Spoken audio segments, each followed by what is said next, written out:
आ जाइए सभी, हम इससे पहली क्लास में कक्षा 8 की प्रश्नावली 2.2 के 1 से 8 तक सवालों के बारे में चर्चा कर चुके हैं। अब हम इससे आगे शुरुआत करते हैं। अगर आपने नहीं देखा है तो पहले इससे पहले वाली क्लास देख लीजिए। ये है दूसरी क्लास, ठीक है।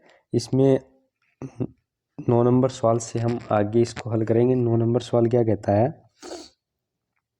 कि राहुल और हरुण की वर्तमान आयु का अनुपात है 5:7। 4 वर्ष बाद उनकी आयु का योग 56 हो जाएगा। तो उनकी वर्तमान आयु क्या है, हमें क्या ज्ञात करनी है, वर्तमान आयु, ठीक है। राहुल और हरुण की वर्तमान आयु का अनुपात दिया हुआ है, हमें वर्तमान आयु निकालनी है, ठीक है। तो मान लेंगे कि ये जो x है, ठीक है, 5x और 7x अनुपात है उनका, ठीक है। माना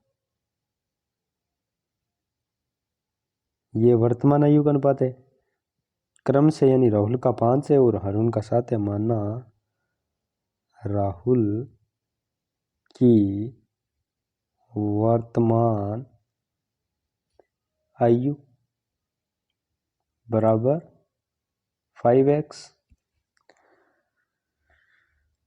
ठीक है, और हरुण की वर्तमान आयु क्या हो जाएगी, 7x, ठीक है। 5x और 7x वर्ष है, ठीक है, ये वर्ष है। राहुल की वर्तमान आयु 5x वर्ष और हरुण की वर्तमान आयु 7x वर्ष। 4 वर्ष बाद उसकी आयु का योग, 4 वर्ष बाद उनकी आयु का योग 56 वर्ष हो जाएगी, ठीक है। 4 वर्ष बाद राहुल की आयु क्या हो जाएगी, 4 वर्ष बाद राहुल की आयु, ठीक है। लिखने में दिक्कत नहीं है, इसलिए राहुल को हार मान के चल रहे हैं हम, ताकि क्योंकि मेरे पास जगह कम है और ऐसे ही सवाल को 2-3 बार करना पड़ता है, तो मैं कम लिख रहा हूँ। आप अपने जो क्वेश्चन पेपर है उसको हल करते समय अगर ये सवाल आ जाते तो आप इसकी भाषा सही से लिखोगे, ठीक है, जो मैं बोल रहा हूँ वो। अब क्या हो जाएगी कि 4 वर्ष बाद आर की आयु, यानी 4 वर्ष बाद राहुल की आयु क्या हो जाएगी, 5x + 4, और हरुण की आयु 4 वर्ष बाद हरुण की आयु क्या हो जाएगी, 7x + 4, ठीक है। अब क्या कहा जाता है कि उनकी आयु का योग, 4 वर्ष बाद उनकी आयु का योग प्रश्नानुसार 4 वर्ष बाद उनकी आयु का योग क्या हो जाएगा। 4 वर्ष बाद उनकी आयु क्या है, 5x + 4, उनका योग क्या हो जाएगा, +7x + 4। योग का मान कितना दिया है हमें, 56 वर्ष, ठीक है, 56 हो जाएगा ये। इसके नीचे आ गया क्या, ये यहाँ 56 है, ठीक है। 4x 5x + 4 + 7x + 4 बराबर 56, ठीक है। ये यहाँ से एक इक्वेशन है ये जो पूरी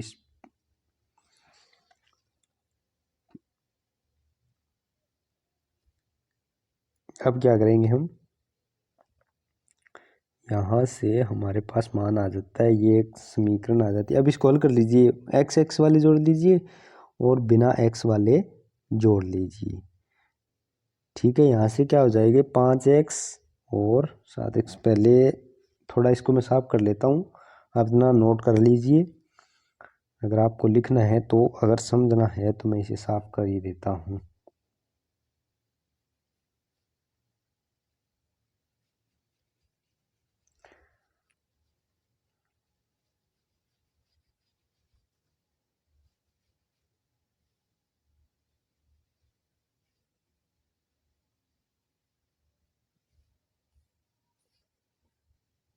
यहाँ 5x है, ठीक है।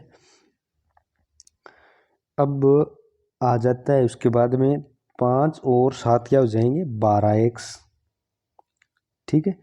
और यहाँ बच गया 4 ये और 4 ये 4 और ये 4 क्या हो जाएंगे, 8 बराबर 56, इस 8 को इस साइड ले जाइए और 12 को उसके बट्टे में ले जाइए, यानी 56 में से 8 घट जाएगा। ये जो पीछे सवाल में प्रोसेस है वही चल रही है। ठीक है, चलो मैं इसमें फिर बता देता हूँ आपको। 56 - 8 हो जाएगा और 12x बराबर 56 - 8, x बराबर 8 जाएंगे 56 में से कितने बच गए? 48, 48 बचते हैं ना, और बट्टा में ये 12 इसके गुणा में इसके भाग में चला जाएगा। 12 का भाग दे देंगे 48 में, 4 पर जाएगा, 12 चौके 48, x का मान आ जाएगा 4।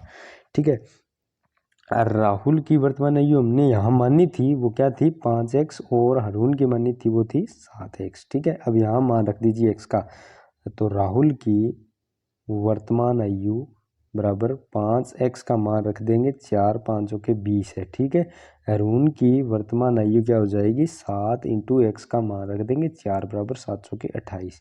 ये उन दोनों की आयु है। राहुल की वर्तमान आयु है 20 वर्ष और हरून की वर्तमान आयु है 28 वर्ष। ठीक है, अब देखते हैं अगला क्वेश्चन। अब देखते हैं अगला क्वेश्चन। ठीक है, ये 10 नंबर क्वेश्चन। किसी कक्षा में बालक और बालिकाओं के अनुपात की संख्या, बालक और बालिकाओं के अनुपात 7:5 है। यदि बालकों की संख्या बालिकाओं की संख्या से 8 अधिक है तो कक्षा में कुल कितने छात्र है? अनुपात आ गया, मानना वही है 7 यानी 7x और 5 यानी 5x। तो बालकों की संख्या क्या आ जाएगी? बालकों की संख्या बराबर 7x और बालिकाओं की संख्या बराबर 5x। ठीक है, अब प्रश्न में क्या दिया हुआ है हमें? बालकों और बालिकाओं की संख्याओं में हमें ज़्यादा बताया गया किसकी? बालकों की संख्या बालिकाओं से अधिक है, यानी बालकों की संख्या में से बालिकाओं की संख्या घटाएंगे तो जो जितने अधिक है उतने आ जाएंगे। कितने अधिक है? 8। ठीक है, ये बालकों की संख्या, ये बालिकाओं की संख्या, यानी बालकों की संख्या क्या है? 8 अधिक है किससे? बालिकाओं की संख्या से। बालकों की संख्या माइनस बालिकाओं की संख्या, जितना अधिक है उतनी आगे। ठीक है, तो यहाँ से आ जाएगा 2x बराबर 8, x बराबर, ये 2 इसके भाग में जाएगा, यानी x का मान यहाँ से 4। ठीक है, अब x का 4 मान यहाँ रख दीजिए, इनमें x का 4 मान यहाँ रखेंगे, 7 × 4 बराबर 7 चौके 28, यहाँ रखेंगे 5 × 4 यानी 4 5 20। ठीक है, तो यानी बालकों की संख्या क्या है? 28, बालिकाओं की संख्या क्या है? 20। ठीक है, अब देखते हैं अगला क्वेश्चन।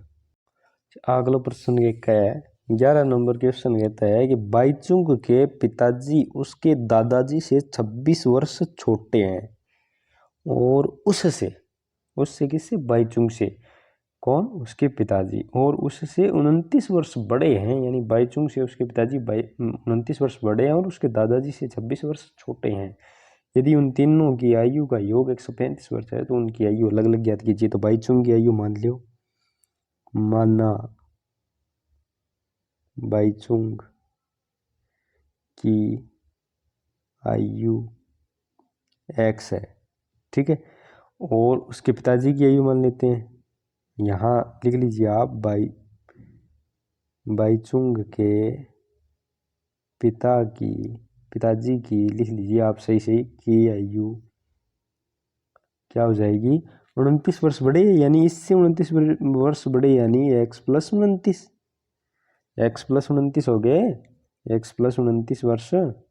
ठीक है, ये x वर्ष है, ये x + 29 वर्ष हो गए, क्योंकि इससे 29 वर्ष बड़े और उसके दादाजी से 26 वर्ष छोटे हैं। तो अब यहाँ लिखिए बाईचुंग के दादाजी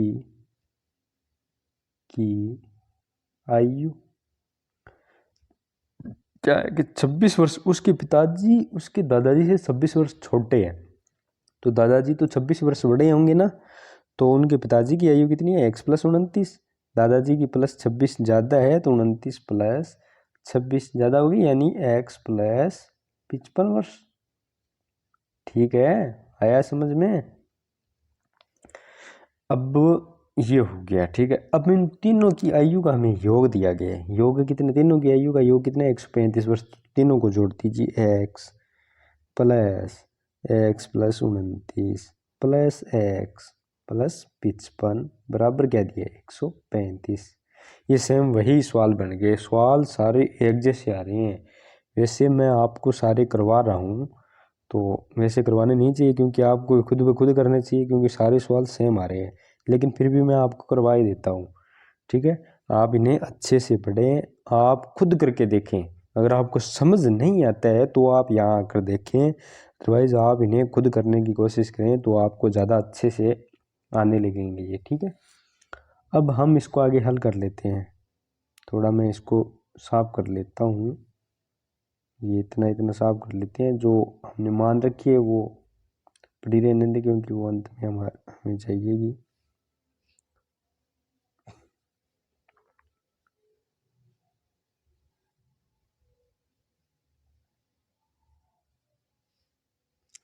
अब देखो यहाँ से क्या, 1x 2x और 3x, यानी 3x प्लस 55 और 29 क्या हो जाएंगे, 5 और 5 10, नहीं नहीं 55 और 29 है, 5 और 4 9, 5 और 4 14, 5 और 9 14, 14 का 4 हंसल 1, ठीक है। 5 और 1 हंसल 6 और ये 2 है तो 8, 84 हो गया, बराबर कितना है, 135, ठीक है। अब इस 84 को 135 में से घटाकर 13 का भाग दीजिए। मैं इसे सीधा शॉर्टली लिख देता हूँ। 184 घटाएंगे तो इधर से हमें मान मिल जाएगा, 4 5 में से 1 और 13 में से 8, 5 बट्टे में आ जाएंगे इधर 3, ठीक है। ये 3 है जो इस साइड जाएगा तो इसके भाग में उड़ जाएगा, तो 17 ये 51, यानी x का मान यहाँ से आ जाता है 17। यहाँ से आता है x बराबर 17, ठीक है। अब ये x का मान इसमें रख दीजिए, यानी बाईचुंग की आयु है x वर्ष, x का मान कितना है 17, तो बाईचुंग की आयु इतनी होगी, ठीक है। अब उसके जो पिताजी की आयु है, उनकी उसके पिताजी की आयु क्या दे रखी है हमें, x प्लस 29, यानी 17 प्लस 29, 17 प्लस 29 कर दोगे तो क्या हो जाएगी, 46 वर्ष। और साथ हाँ 46, 46 होता है ना, 46 वर्ष उसके पिताजी की आयु है, 46 वर्ष। दादाजी की आयु क्या है, एक्स प्लस, दादाजी की आयु है वो है एक्स, ये रही एक्स प्लस 55। एक्स का मान क्या आ रहा है हमारे पास, 17, 17 प्लस 55 यानी 72 वर्ष, 72 वर्ष। दादाजी की आयु 72 वर्ष, ठीक है। अगर आपको ये नहीं दिख रहा है तो आप वीडियो को रोक रोक कर देख लीजिए। इसको मैं थोड़ा बड़ा बड़ा तीनों का मान लिख देता हूँ यहाँ। बाईचुंग की आयु क्या होगी, 17 वर्ष। पिताजी की आयु क्या होगी, हमने यहाँ निकाली है ना, ये रही 46 वर्ष।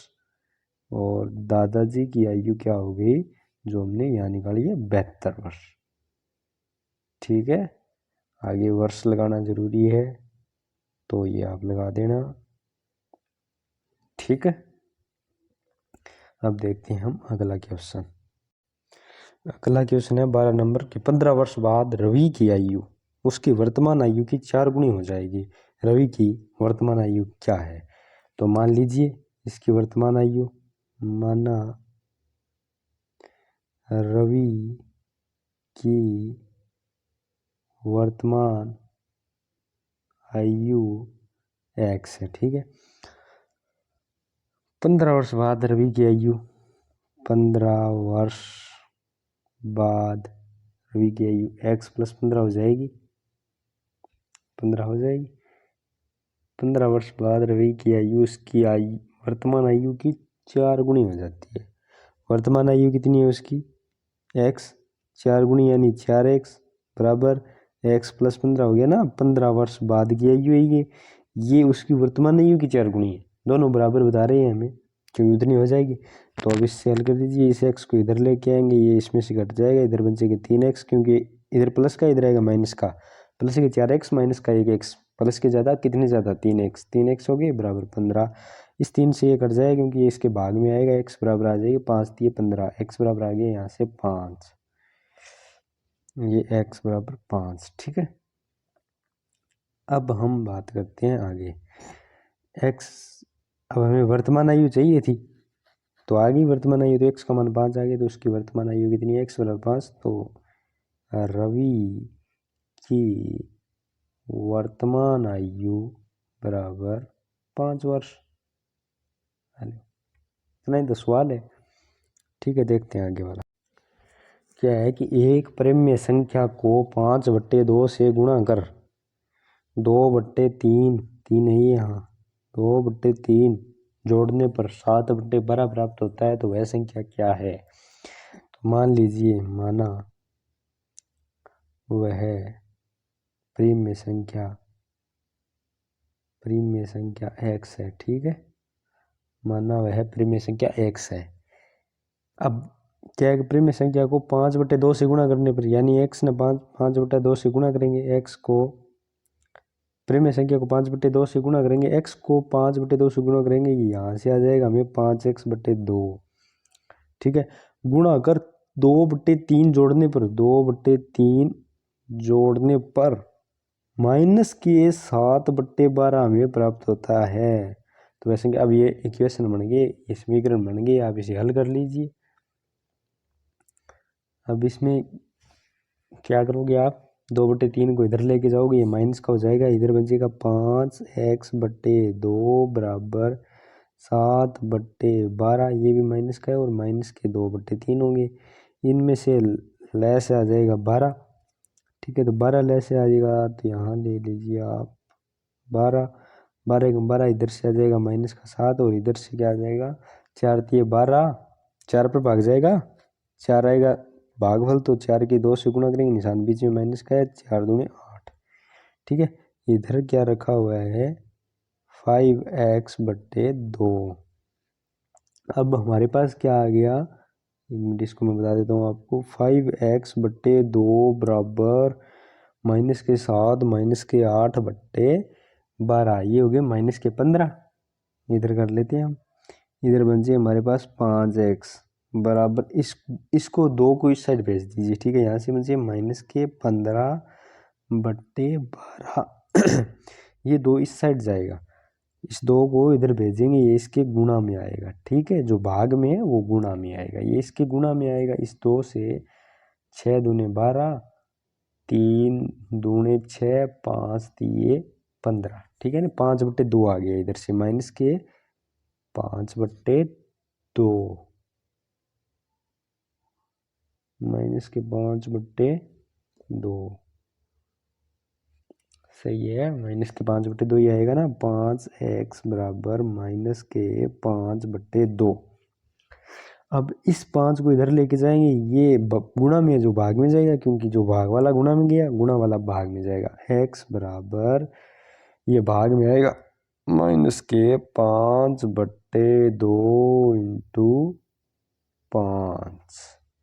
तो अब इस 5 से ये कट गया, 5 एकम 5, 5 एकम 5, इधर बचा माइनस का 1, तो यहाँ बच गया 2, और ये ऊपर बचा माइनस का 1। तो इधर से x बराबर क्या आ गया? x बराबर आ गया, आपको पता तो चल गया ना, ये माइनस का 5 कहाँ से आया? ये यहाँ बचा था। ठीक है, काट बाट करी तब माइनस के 5/2 था, इंटू में ये 5 आया, ये 2 तो ऊपर वाले का है। ठीक है, इसके पर मतलब ना 5 से 5 कट गया, माइनस का x बराबर माइनस के 1/2। ठीक है, तो वह परिमेय संख्या क्या है? माइनस का 1/2 है। ठीक है, देखते हैं अगला क्वेश्चन। 14 नंबर क्वेश्चन क्या कहता है कि लक्ष्मी एक बैंक में खजांची है, उसके पास नगदी के रूप में 100 रुपये, रुपये 50 और रुपये 10 वाले नोट है। उनकी संख्याओं का अनुपात क्रमशः 2:3, 3:5 का अनुपात है, और उनका कुल मूल्य रुपये 4 लाख है। उसके पास प्रत्येक प्रकार के कितने कितने नोट है? यानी हमें 100 के नोट, 50 के नोट और 10 के नोटों की संख्या बतानी है। ठीक है, तो उसी तरीके से अनुपात दिया गया है, तो अनुपात को मान लीजिए। अनुपात मानेंगे तो ये तो हो जाएगा 100 रुपये वाला तो जाएगा 2x, 50 रुपये वाला जो है 3x, 10 रुपये वाले हो जाएंगे 5x। मान लीजिए अनुपात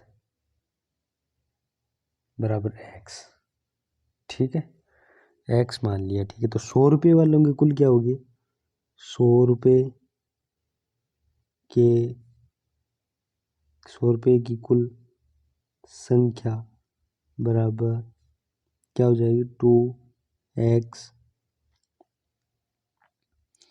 और जो हमें यहाँ क्या दिया गया है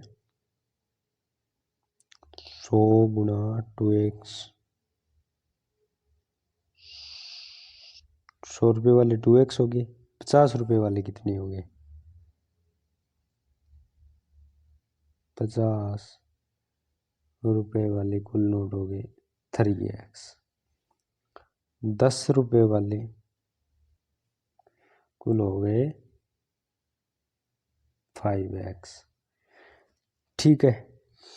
अब क्या करना है हमें, अब प्रश्न में दिया क्या गया है, हमें क्या याद करना है, उसके पास प्रत्येक कितने कितने नोट थे प्रत्येक प्रकार के।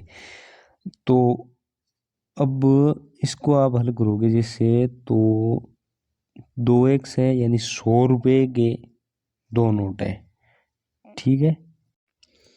अब क्या है, ये तो आ गई उनके नोटों की संख्या, कुल मूल्य दिए गए, तो हमें इन नोटों का भी कुल मूल्य चाहिए। कुल मूल्य कितना हो जाएगा, यहाँ से कुल मूल्य क्या आ जाएगा, जो 100 रुपये के नोट कितने हैं 2x, तो 100 गुणा 2 नोट कितने हैं 2x, बराबर यहाँ से आ गया 200x, ठीक है। 100 रुपये वाले नहीं तो कुल कुल 100 रुपये के नोट वाले तो कुल रुपये हैं 200x, 3 रुपये के जो जो 50 रुपये के नोट हैं वो कितने हैं 3x, तो इनका कुल मूल्य कितना हो जाएगा 5 × 15 150x, ठीक है। आगे आते हैं 10 रुपये वाले, 10 रुपये वालों का क्या हो जाएगा, 10 इंटू कितना है 5x है, 5x बराबर ये कितना आ जाएगा 50x, मूल्य तो आ गया इतना। अब ये मूल्य आ गया, हमें दिया गया वो मूल्य ये है, तो इन सब को जोड़ दीजिए। क्या करेंगे, हम इन सभी मूल्यों को जोड़ देंगे, इनको जोड़ के बराबर ये आएगा, ठीक है। तो हम यहाँ करते हैं इसको, कितना दिया हुआ है 200x plus 150x plus 50x बराबर कितना आ गया 4 लाख रुपए, ठीक है। 1 2 3 4 लाख रुपए, ठीक है। अब आप इनका जोड़ कर लीजिए, जोड़ करेंगे तो ये 50 और 150 200 और 200 400x, 400x बराबर ये है ही हमारा 4 लाख, ठीक है। दिख नहीं रहा है तो हम इसको ऐसे कर लेते हैं, ठीक है। अब इस 400 का भाग देंगे इसमें, चलो मैं आपको करके बता देता हूँ आराम से, 4 लाख बट्टे, इसको साफ कर लेते हैं पहले, आपको अच्छे से समझ में आ जाए। थोड़ा टाइम तो वेस्ट हो रहा है पर क्या करें, जगह कम है ना।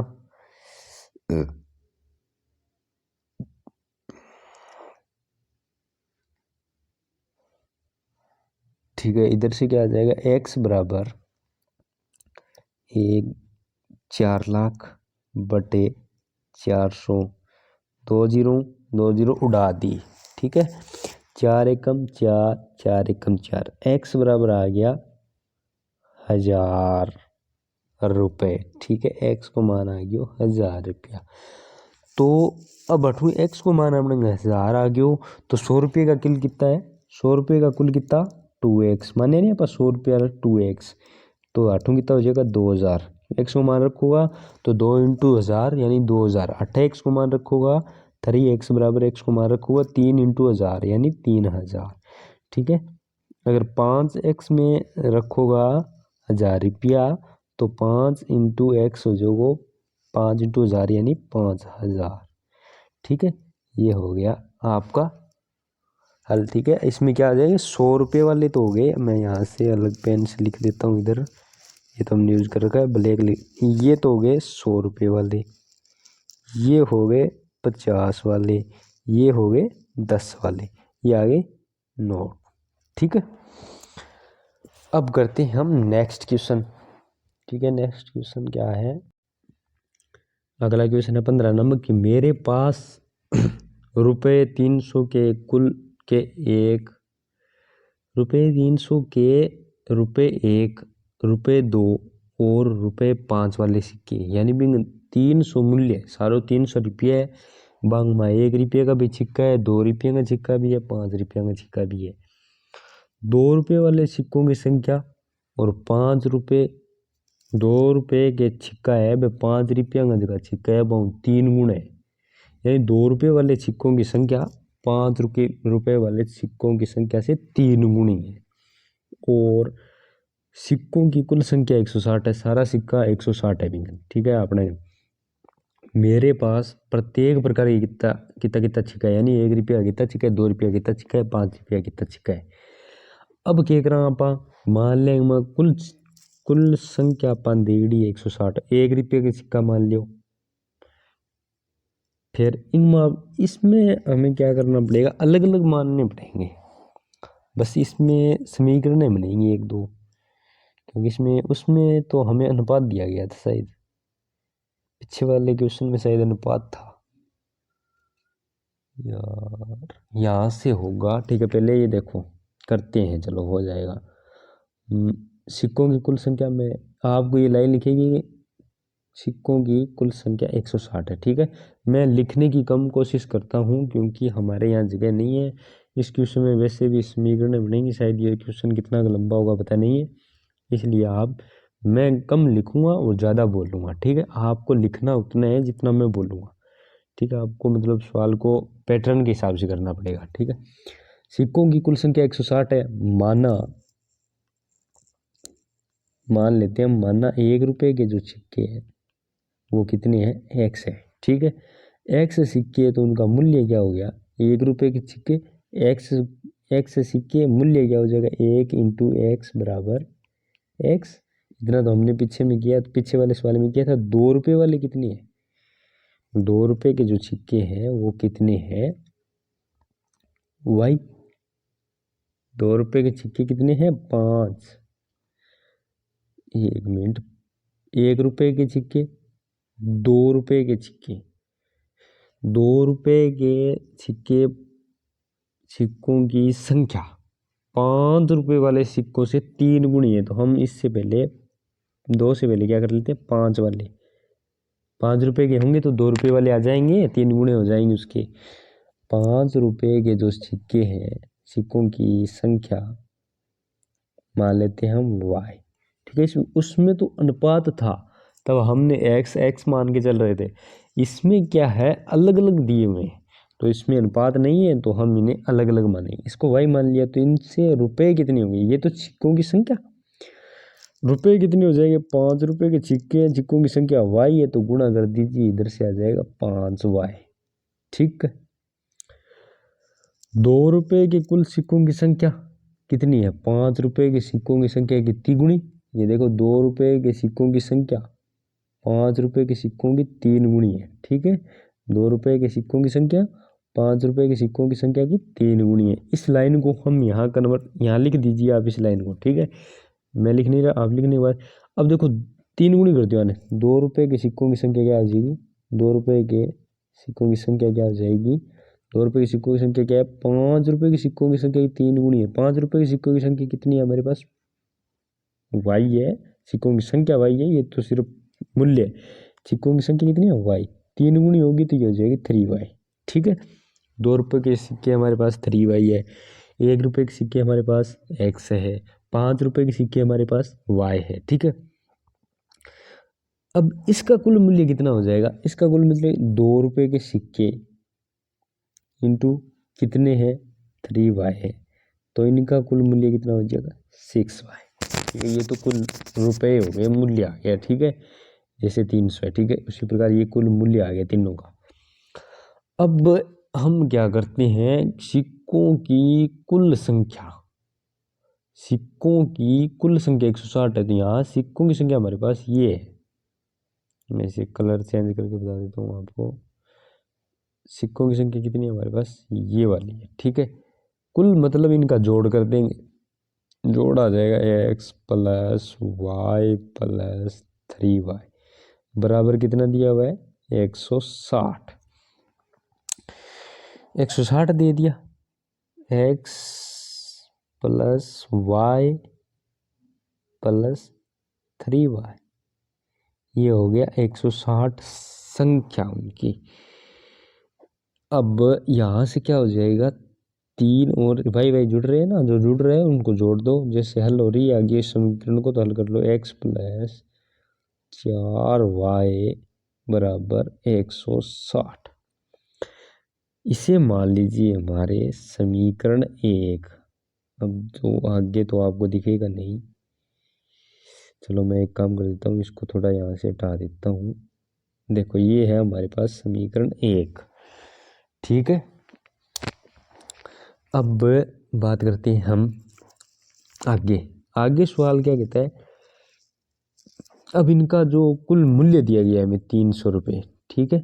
और हमारे पास यहाँ मूल्य कौन सा है, यहाँ मूल्य है हमारे पास, इसको मैं थोड़ा और ऊपर ले जाता हूँ। यहाँ जो हमारे पास मूल्य है वो ये है, ये मूल्य है ना, कुल मूल्य कुल सिक्के। अब यहाँ से मूल्य, अब कुल मूल्य में 300 दिया गया तो इसे भी जोड़ दीजिए, x plus 5y plus 6y बराबर कितना दिया हुआ है 300, ठीक है।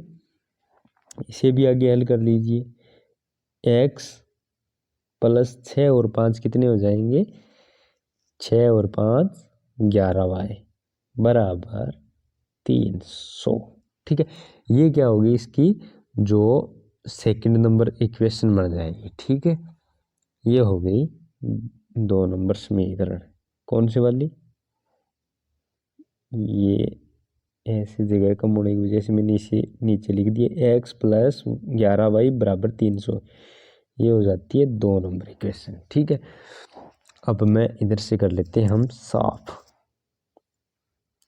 ये इक्वेशन नहीं साफ करनी क्योंकि इक्वेशन से ही तो क्वेश्चन हल होगा आगे। इसको इतना कर लेते हैं हम साफ, ये मान तो चाहिए हमें, पर चलो कोई बात नहीं है, हमारे पास इधर से इक्वेशन में है, इक्वेशन में देख कर हम इन्हें कर लेंगे। अब क्या हो गया, 2 इक्वेशन तो हमारे पास आ गई, कलर रख लेते हैं हम ये वाला, इक्वेशन आ चुकी है हमारे पास 2, ठीक है। अब इन दोनों इक्वेशन समीकरण 1 और समीकरण 2 दोनों को हल करेंगे। दोनों में एक्स एक्स जो मान है, इसमें एक एक्स है, इसमें भी एक एक्स है, एक्स वाला मान हल हो रहा है, समीकरण में से घटा देंगे। समीकरण 2 में से 2 बड़ी है ना, 2 बड़ी है, इसमें 11y, इसमें 4y, इसमें 300 है, इसमें 600 है। समीकरण 2 में से समीकरण 2 माइनस 1 करने पर, 2 माइनस 1 करेंगे, एक्स प्लस 11y बराबर 300। समीकरण में घटानी आती है क्या आपको, वैसे आती है, जैसे भी आपको आती है वैसे घटा लीजिए। मैं आपको एक सरल तरीका बता देता हूँ, इस दोनों इक्वेशनों को इस तरह से लिख लीजिए, जोड़नी हो तो सीधा जोड़ कर दीजिए, अगर वो घटानी तो इनके निशान चेंज कर दीजिए, जो प्लस का है वो माइनस को हो जाएगा, अगर यहाँ कोई माइनस की संख्या आती है वो हो जाएगी प्लस की। ये माइनस का होते ये कट गए, एक एक्स प्लस का, ये माइनस का, इधर से तो कुछ बचा नहीं, यहाँ 11 प्लस का एक्स है और यहाँ माइनस का 4 एक्स है, तो बड़ा किसका है, प्लस वाला, तो नीचे आएगा प्लस वाला, कितना बड़ा है, यहाँ से 7 एक्स बड़ा है, ठीक है। 7 एक्स बराबर 300 प्लस के और माइनस के 160, बड़े कौन से, प्लस के, तो निशान प्लस का, ये आगे माइनस का निशान है ना, इसके आगे माइनस का निशान नहीं है ये, क्योंकि प्लस वाले बड़े हैं, तो ये माइनस का निशान मैं हटा देता हूँ यहाँ से।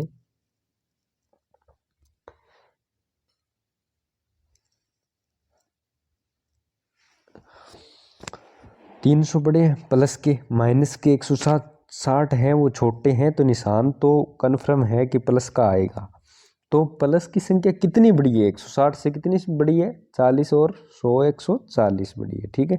7 एक्स बराबर 140, एक्स बराबर 140, ये 7 इधर जाएगा, 140 बटे 7 बराबर कितना आ जाएगा, 7 दूनी 20 आ गया, ठीक है। इधर से एक्स का मान क्या आ गया, एक्स बराबर 20, ठीक है, x बराबर 20 आ गयो, x को मान आपने 20 आ गयो।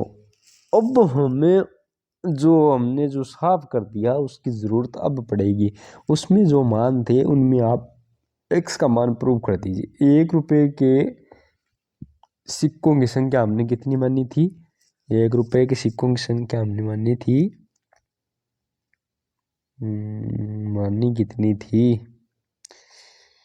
सॉरी गलत कर दिया हमने। वाई अभी नहीं हुआ, ये गलत हो गया थोड़ा। क्या हो गया गलती हो गया यहाँ, x नहीं ये y है। ठीक है, इसे क्या है y, यहाँ भी y, यहाँ भी y और यहाँ भी y। ये y बराबर 20 आया है। ठीक है, y बराबर 20 है, सॉरी थोड़ा गलती से लिख ही गया था, y बराबर 20। ठीक है, समझ आ गया ना। x ये दूसरी इक्वेशन है, जो 2 नंबर समीकरण है, ये 1 नंबर हमारी दो में से एक हटा रहे हैं, 2 हमने ऊपर लिख ली, 1 नीचे लिख रहे हैं। x प्लस 4y बराबर 160, घटाना हो तो निशान चेंज करेंगे। ठीक है, तो ये 4y है। ठीक है, यहाँ से 7y बचेगा और इधर से y का मान आएगा हमारे पास, y बराबर 20। ये y का मान 1 या 2 नंबर दोनों समीकरणों में से एक समीकरण में रख देते हैं। हम पहले वाले समीकरण में रखते हैं, समीकरण 1 में y का मान रखने पर आगे वाली लाइन क्या होगी? समीकरण 1 में y का मान रखने पर y का मान कितना है हमारे पास? 20। इसे मैं अब साफ कर लेता हूँ। देखो जगह कम है इसलिए प्रॉब्लम आ रही है, उसके लिए सॉरी, पर आपको जैसे तैसे ये समझना तो पड़ेगा ना। तो अब क्या करते हैं, हम रख देते हैं मान समीकरण 1 में, y का मान रखने पर, समीकरण 1 में y का मान रखने पर, तो रख दीजिए समीकरण 1 क्या कहती है? x प्लस 4y का मान कितना है हमारे पास? 20 बराबर 160। x प्लस 80 बराबर 160, x बराबर 160 माइनस 80। ठीक है निशान जरा सही लगाना, 160 माइनस 80 घटा दोगे कितना आ जाएगा x का मान? यहाँ से x बराबर 80 आ गया हमारे पास x का मान। तो 1 रुपये के सिक्कों की संख्या हमने क्या मानी थी? x। अब इसको साफ कर लेते हैं हम इधर से। अब इन सब की हमें आवश्यकता नहीं है, हमारे याद है वो मान, इससे मैं देख लेंगे। सॉरी किधर गया? एक बार इसको साफ ही कर लेते हैं। y के मान की हमें ज़रूरत नहीं पड़ेगी, y के मान की ज़रूरत पड़ेगी भाई, हमें ज़रूरत पड़ेगी y के मान की भी ज़रूरत पड़ेगी। हमने जो शुरू में मान लिए थे उनकी भी ज़रूरत। अब यहाँ से x का मान तो 80 आ गया, x का मान यानी 1 रुपये वाले सिक्के हमने x माने थे ना, उनका मान यानी 1 रुपये वाले सिक्कों की संख्या तो आ गई 80। अब 2 रुपये वाले हमने क्या माने थे? पहले हमने 5 रुपये वाले क्या माने थे? सवाल के हिसाब से जो माने थे वो आपको याद है, तो आपने ऊपर लिख रखे थे, तो अच्छी बात है, फिर से करके लाएंगे तो उतना ही टाइम लगेगा ना। 5 रुपये वाले कितने माने थे हमने? 5 रुपये वाले माने थे वाई थे ना 5 रुपये वाले। ये देखो 5 रुपये वाले सिक्कों की संख्या 3 गुनी है, 2 रुपये 3 गुना है, तो 5 वाला वाई माने, वाई को मानो 20, तो 5 वाला कितना हो गया? 20। 5 रुपये में सिक्का कितना हो गया? 20। और जगह दूसरा पैमान्य पैमान्य 5 गुना यानी 3 गुना 3 इंटू वाई, 3 इंटू वाई को मान कितना है? 20। 2 रुपये वाला कितना हो जाएगा? 60। आगे मान समझ में, आगे बात समझ में कि 1 रुपये का जगह सिक्का बांगी संख्या होगी 80, 2 रुपये का जगह सिक्का बांगी संख्या होगी 60, 5 रुपये का जगह सिक्का बांगी संख्या होगी 20। यही तो ज्ञात करना है हमें। ठीक है, कोई दिक्कत नहीं, हो जाएगा। सवाल बड़े हैं, जगह कम है, इसलिए थोड़ा आपको दिक्कत हो रही है, बाकी कोई दिक्कत नहीं है, आसान से सवाल हो जाएंगे। देखते हैं आगे वाला क्वेश्चन और प्रश्नावली 2.2 का आखिरी क्वेश्चन 16 नंबर। ठीक है, 16 नंबर प्रश्न ये क्या है कि एक निबंध प्रतियोगिता में आयोजकों ने तय किया कि प्रत्येक विजेता को ₹100 और विजेता को छोड़कर प्रत्येक प्रतिभागी को ₹25 का पुरस्कार दिए जाएंगे यदि पुरस्कारों में बांटी गई राशि 3000 रुपये थी, तो कुल प्रतिभागी 63 प्रतिभागियों में से विजेताओं की संख्या ज्ञात कीजिए। यानी कुल कितने हैं, मैं इधर से करना शुरू करता हूँ इसको।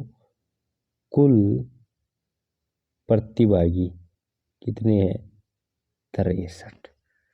ठीक है, माना हमें विजेताओं की संख्या याद करनी है ना, विजेताओं की संख्या। माना विजेताओं की संख्या बराबर x है। ठीक है, विजेताओं की संख्या x और विजेताओं को दी गई राशि, विजेताओं को दी गई राशि, विजेताओं को दी गई राशि कितनी है, 100 रुपये। विजेताओं को दी गई राशि कितनी है, 100 रुपये। और विजेता, मान लिया हमने विजेताओं की संख्या कितनी है, 100, तो कुल राशि कितनी हो जाएगी, कुल राशि भी निकालनी पड़ेगी हमें।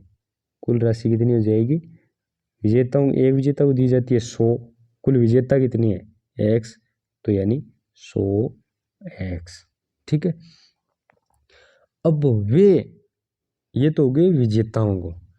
अब वे प्रतिभागी जो प्रतियोगिता में जिन्होंने भाग तो लिया लेकिन जीते नहीं, वो कितने हो जाएंगे, कुल प्रतिभागी 63।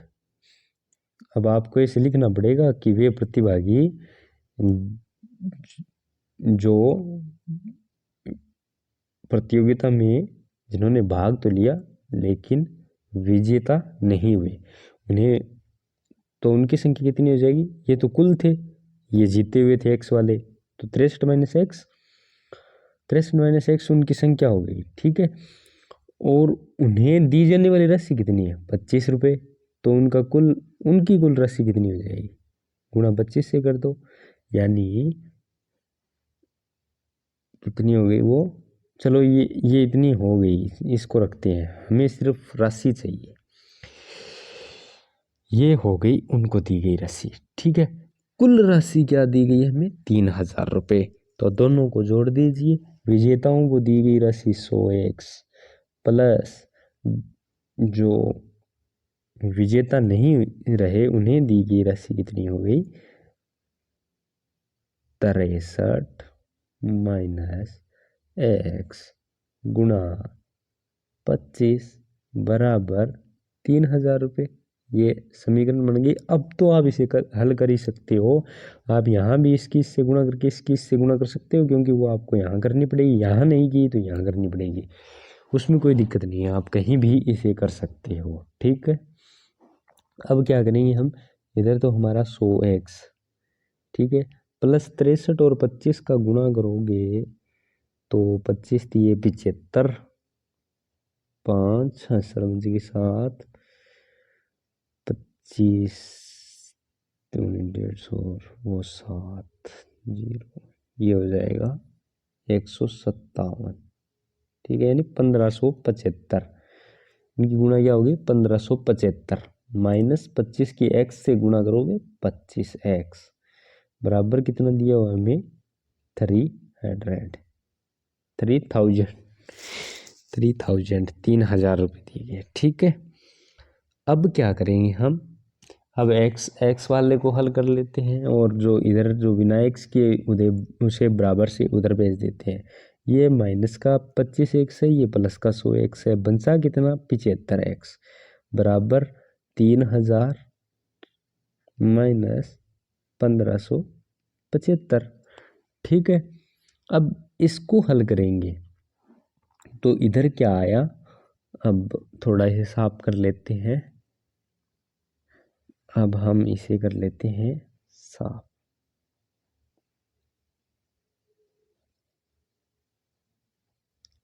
इस पे कलर भर देते हैं।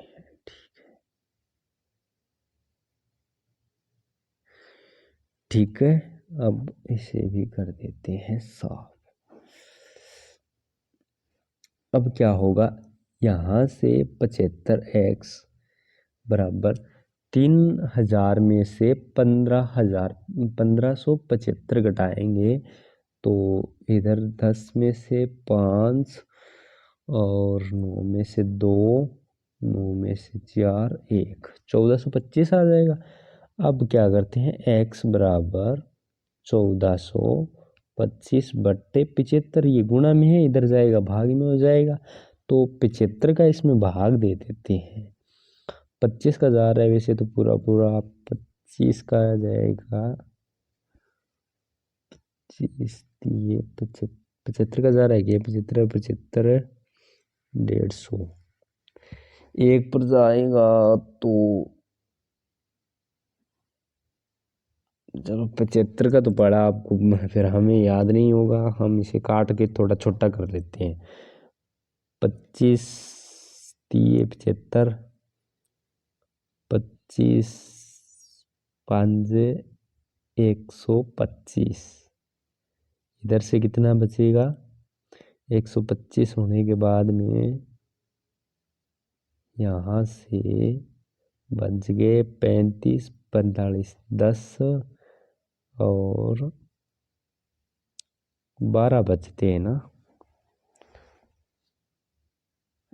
ठीक है, नहीं 12 नहीं 10 और 5 वो 15 और 2 17 बचते हैं, ठीक है। इसे काटते हैं हम, 25 दिए 75, 25 दिए 75 यहाँ से जाएगा, ये कितने पर जाएगा, 25 5 125, 142 में से 125 घटाओगे तो 135 और 140 और 12 बचते हैं, 125 आ गया, ठीक है। ये 5 125 में 25 का फिर जाएगा तो 125 में 5 पर ही फिर गया ये, नहीं ऐसे नहीं होगा भाई, गलत हो गया ये, कहाँ गड़बड़ हो रही है। तो क्या करते हैं हम, अब इसे देख लेते हैं हल करके, इसे काट लेते हैं हम। काटने पर ये आएगा 25 दिए 75, इधर जाएगा 25 5 125, 142 और 125 का अंतर हो गया 17 का 175, 25 7 175, ठीक है, सही है ना। 57, फिर ये 7 और 5 12 3 से कटेगा, 3 एकम 3, इधर जाएगा 3 एकम 3, 2 9 3 27 19, यानी x बराबर 19, x का मान हमारे पास क्या आ गया 19, ठीक है। अब हमें क्या निकालना था, विजेताओं की संख्या निकालनी थी, विजेताओं की संख्या हमने x मानी है, x का मान हमारे पास आ गया 19, तो ये हो गया, ठीक है। ये हो गया आपकी प्रश्नावली 2.2 कंप्लीट, ठीक है। तो अगर कोई भी सवाल आपको समझ नहीं आया है तो आप वीडियो को दोबारा देख लीजिए, आपको समझ आ जाएगा, ठीक है। अगर किसी भी सवाल में कोई गड़बड़ है